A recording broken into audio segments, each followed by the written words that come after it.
Welcome to the Holborn Assets channel. In this series, we look at major events in the history of economics that help to shape the world we live in today.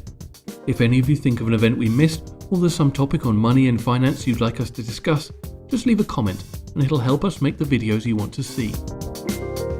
The Suez Canal was constructed in the mid-19th century and it connects the Red Sea with the Mediterranean.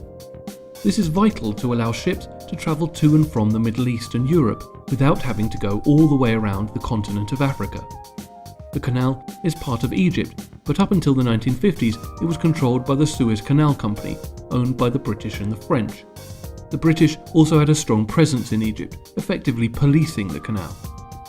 In 1956, President Nasser of Egypt nationalised the canal. This led to an invasion by the Israelis, followed by support from the French and British.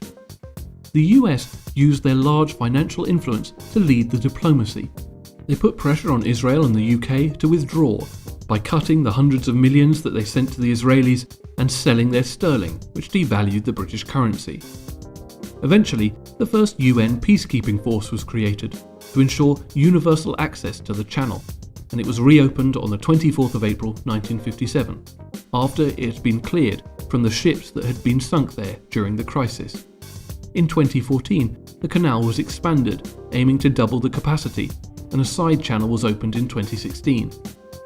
Egypt makes around $5 billion a year in revenue from the Suez, and the routes account for 2.5% of the world's oil trade, as well as 8% of trade.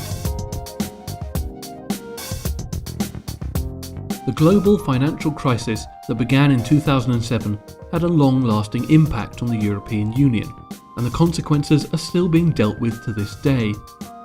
Many countries in the Eurozone, as well as others in the wider EU, had to bail out their banks in order to keep the economy running. This made a lot of private debt become government debt, and some countries, specifically Greece, Portugal, Ireland, Spain and Cyprus, either didn't have the money to make the bailouts or couldn't manage their debt after they did. Since they were all tied to the same currency, and many of the larger economies owned a big percentage of the smaller ones' debt, it would have been an absolute disaster for everyone if these countries went bankrupt. So the EU had to help out, even though this went against its rules in the Maastricht Treaty, which stated that there would be no bailouts between countries. It's also worth pointing out that the crisis was partly caused by the fact that many countries had already broken the rules by taking on much more debt than they were supposed to.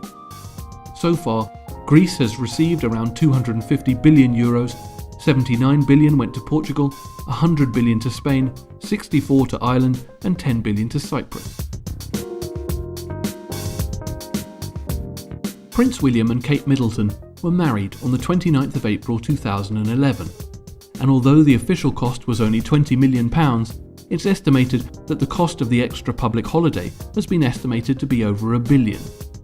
The British royal family still draw a large global interest, and there's an interesting debate about the economic benefit of these historical leaders.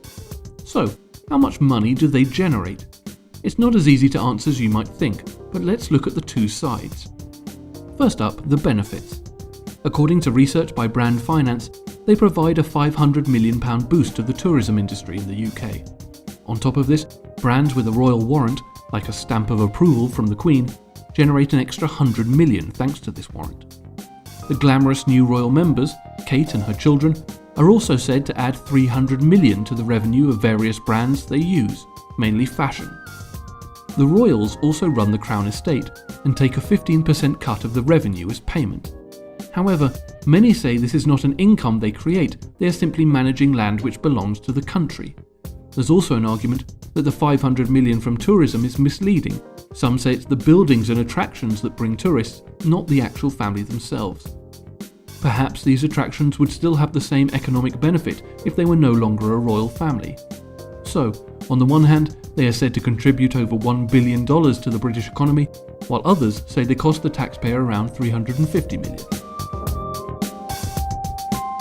So, that was the week. We're sure there were plenty of other important things going on, but we don't want to get carried away.